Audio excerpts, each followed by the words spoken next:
त्योहार हो ना हो, जब भी घर में कुछ मीठा बनता है तो उसमें कोई ड्राई फ्रूट्स पड़े ना पड़े, पर किशमिश तो हम डालते ही डालते हैं। बच्चे हो या फिर बूढ़े, सभी को किशमिश पसंद ही आता है।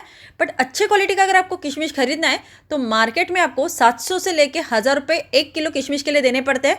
बट वही मैं आपके आज पैसे बचाने वाली हूँ। 50 रुपये में ढेर सारा किशमिश, वो भी A1 क्वालिटी का, कैसे घर पे बना सकते हैं वो बताऊँगी। हेलो दोस्तों, मैं रश्मि और आपका स्वागत है रे किचन में। और अगर आपने मेरे चैनल को अब तक सब्सक्राइब नहीं किया है तो सब्सक्राइब करें और बेल आइकन को प्रेस करना ना भूलें। अभी हुआ ये कि मेरे कॉलोनी में जहाँ मैं रहती हूँ ना, वहाँ पर डायरेक्ट खेत से ट्रक भर के अंगूर बेचने के लिए आए थे। और ये जो आपको अंगूर दिख रहे हैं, ये नासिक के अंगूर हैं। साथ ही में ये एकदम हरे भरे तो है ही, साथ ही में फ्रेश और ताज़े अंगूर हैं। तो इसलिए मैंने 4 किलो अंगूर खरीदे हैं। मेरे यहाँ पे मार्केट में ऐसे तो 90 से लेके 100 रुपये kg अंगूर मिलते हैं। बट ये जो अंगूर मैंने खरीदे हैं ना, ये सिर्फ 50 रुपये यानी कि 50 रुपीज़ kg मुझे मिला है। आप देख सकते एक एक दाना कितना हरा भरा है और ये खाने में ना एकदम शक्कर की तरह मीठे हैं। तो बहुत सारे अंगूर है, इसलिए सोचा क्यों ना आज इससे भी आपको एक रेसिपी बताई जाए। ऐसे तो आपने किशमिश कई बार खाए होंगे, बट इस तरह से कभी आपने किशमिश को बनाया नहीं होगा। एकदम नया और अनोखा तरीका है। और आज मैं यहाँ पे ना आपको हरे अंगूर से किशमिश बनाना बता रही हूँ। आप सेम प्रोसेस से काले अंगूर से भी किशमिश बना सकते हैं, वो भी उतने ही टेस्टी बनते हैं। आज मैं आपको 1 किलो अंगूर से किशमिश बनाना बताऊंगी। मैंने ये अंगूर को अच्छे से साफ पानी से धो के ले लिया है। मैं आपको इसे पास से दिखाती हूँ, आपको इसकी क्वालिटी पता चलेगी। देखिए कितने हरे भरे और मोटे मोटे दाने हैं। किशमिश बनाते समय आपको कुछ बातों का ध्यान देना होगा, जैसे कि जो अंगूर हम इस्तेमाल करेंगे ना, वो फ्रेश होने चाहिए यानी कि ताज़े होने चाहिए। दूसरी, गले हुए नहीं होने चाहिए या टूटे फूटे, या कभी कभी अंगूर पे थोड़ा सा मार लगा होता है, उस तरह के नहीं होने चाहिए। जितने अंगूर की क्वालिटी अच्छी होगी उतना ही आपका जो किशमिश बनेगा वो अच्छे क्वालिटी का बनेगा। तो सबसे पहले ये जो दाने हैं इन्हें हम डंठल से अलग कर लेते हैं। तो आप देख सकते हैं कि इस पर बिल्कुल भी पाउडर लगा हुआ नहीं है, क्योंकि ये डायरेक्ट खेती से आए हुए हैं। नॉर्मली जब भी हम मार्केट जाते हैं, वहाँ से फल फ्रूट जो भी लेके आते हैं तो उसके ऊपर पाउडर लगी होती है। तो इसलिए उन्हें अच्छे से वॉश करके लेना बहुत ज़रूरी है, क्योंकि वो सेहत के लिए बिल्कुल भी अच्छा नहीं होता है। खेती से डायरेक्ट लेने का एक फ़ायदा ये है कि एक तो हमें फ्रेश चीज़ें मिलती है, साथ ही में उसकी क्वालिटी भी अच्छी होती है। तो इस तरह से आप किसानों को डायरेक्ट सपोर्ट भी कर सकते हैं। तो इस तरह के जो अंगूर होते हैं ना, इनका इस्तेमाल हम नहीं करेंगे, क्योंकि इस तरह का अंगूर से किशमिश जो है बिल्कुल भी अच्छा नहीं बनता है। तो यहाँ पे सारे अंगूर को मैंने बाउल में ले लिया है। तो चलिए अब हम हमारे नेक्स्ट प्रोसेस में चलते हैं। इसके लिए मैंने यहाँ पे इस तरह का इडली मोल्ड लिया है, जिसमें हम इडलियाँ बनाते हैं। तो हर खानों में हम मुट्ठी भर के अंगूर को रखेंगे। नॉर्मली जब भी हम किशमिश बनाते हैं तो उसे बहुत ज़्यादा पानी में बॉईल किया जाता है। उसकी वजह से उसका जो सारा फ्लेवर होता है, उसके अंदर के जो भी विटामिन्स होते हैं, टेस्ट होता है, वो सारा वो पानी में निकल जाता है और एक खाली ना पानी से भरा हुआ अंगूर रह जाता है। उससे किशमिश जो है ज़्यादा अच्छे बनते भी नहीं है। बट इस तरह से बनाने से होता ही है, एक तो आपका टाइम भी बचता है, दूसरी ये चीज़ कि इसके अंदर का जो भी फ्लेवर है, टेस्ट है, इसके अंदर का जो भी विटामिन है, ये इसके अंदर ही रह जाता है। तो इसके वजह से आपके जो किशमिश बनते हैं वो एकदम सॉफ्ट भी रहते हैं, खाने में मज़ेदार भी लगते हैं, टेस्टी भी होते हैं और फ्लेवर से भरपूर होते हैं। तो यहाँ पे दोनों मोल्ड को मैंने अंगूर से फिल करके रेडी कर लिया है। अभी आप सोचोगे कि अगर आपके पास इडली बर्तन नहीं है तो आप कैसे बनाओगे, तो कोई बात नहीं, मैं वो भी आपको बताती हूँ। तो देखिए मेरे पास इस तरह का एक बर्तन है, जालीदार। तो इस तरह का बर्तन अगर आपके पास हो, या फिर आपके पास कोई भी स्टील की थाली हो, वो भी आप ले सकते हैं। तो जो बचे हुए अंगूर है उन्हें मैं इस बर्तन में डाल रही हूँ।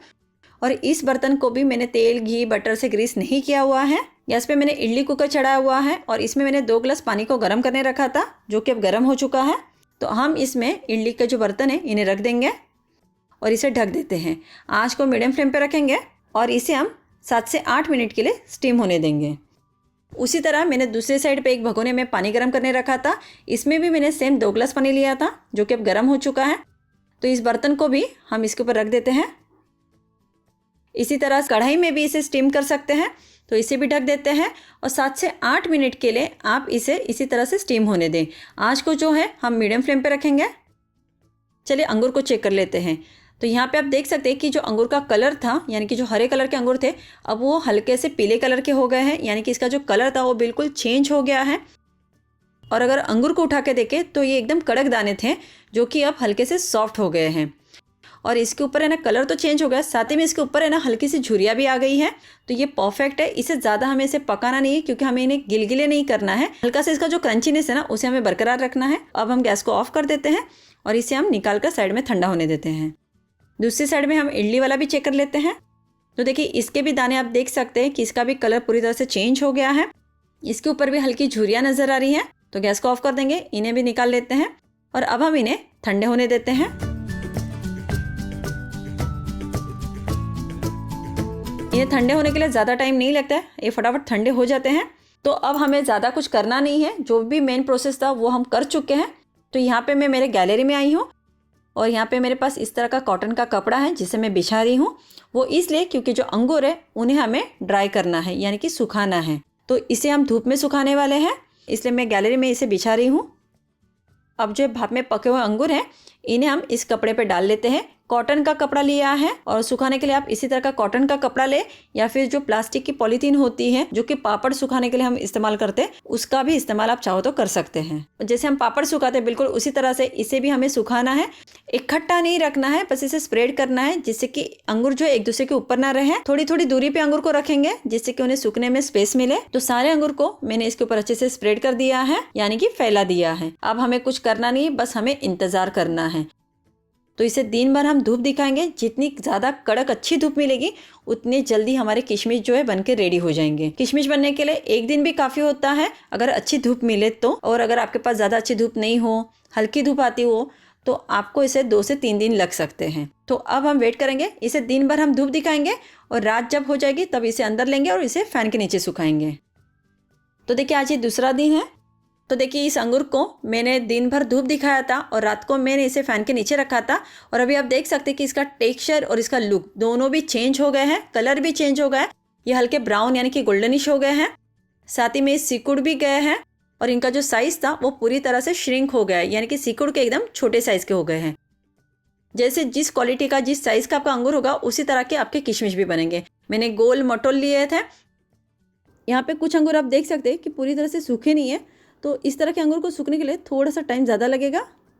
तो एक दिन की धूप दिखाई थी इसलिए एकदम फ्रेश है ये, बट मैं इसे और एक दिन का धूप दिखाऊंगी जिससे कि ये और भी थोड़े से ड्राई हो जाए, जिससे कि इसका जो शेल्फ लाइफ है और भी लंबा हो जाए। तो आज दूसरा दिन है और आप देख सकते हैं कि हमारे जो किशमिश है पूरी तरह से बनकर रेडी हो गए हैं, अच्छे से सूख गए हैं, बिल्कुल भी इसमें पानी नहीं है और एकदम परफेक्टली बन गए हैं। मैं आपको एकदम पास से भी दिखाती हूँ। ये देखिए पल्पी भी है। तो अब इसे और ज़्यादा धूप दिखाने की ज़रूरत नहीं है, तो इसे अब मैं इकट्ठा करके एक प्लेट में ले लेती हूँ। तो आप देख सकते हैं कि ढेर सारे किशमिश बनके रेडी है। 1 किलो अंगूर को मैंने लिया था सुखाने के लिए और उससे लगभग आधा किलो किशमिश बनके रेडी है। तो आप देख सकते हैं कि कितने कम दाम में, यानी कि सिर्फ 50 रुपये में इतना सारा किशमिश बनके रेडी है। और आप देख सकते हैं कि जूस से भरे हुए रसीले बने हुए हैं। तो देखिए इस तरह का अंगूर था, एकदम हरा भरा, और इस अंगूर से हमने ये किशमिश बना के रेडी कर लिए हैं। मैं आपको इसे तोड़ के भी दिखाती हूँ। ये देखिए अंदर आपको दिख रहा होगा कि इसका पल भी अच्छे से, बट ये पूरी तरह से ड्राई भी हो गया है जैसे कि किशमिश होते हैं।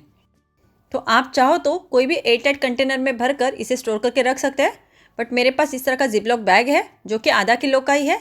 तो सारा किशमिश मैं इसमें डाल देती हूँ और आप चाहो तो इसे बाहर भी रख सकते हैं या फिर फ्रिज में भी इसे स्टोर करके रख सकते हैं। साल भर तक ये बिल्कुल भी ख़राब नहीं होगा, सालों साल आप इसे टिका के रख सकते हैं। तो उम्मीद करती हूँ कि आपको मेरा ये तरीका अच्छा लगा होगा। तो आप भी इस तरीके से अंगूर से किशमिश ज़रूर बनाएं, क्योंकि अंगूर का सीज़न चल रहा है, मार्केट में काफ़ी सारे मात्रा में अंगूर दिख रहे हैं। तो आप इन्हें बनाइएगा और मुझे बताइएगा कि आपके भी किशमिश कैसे बने हैं।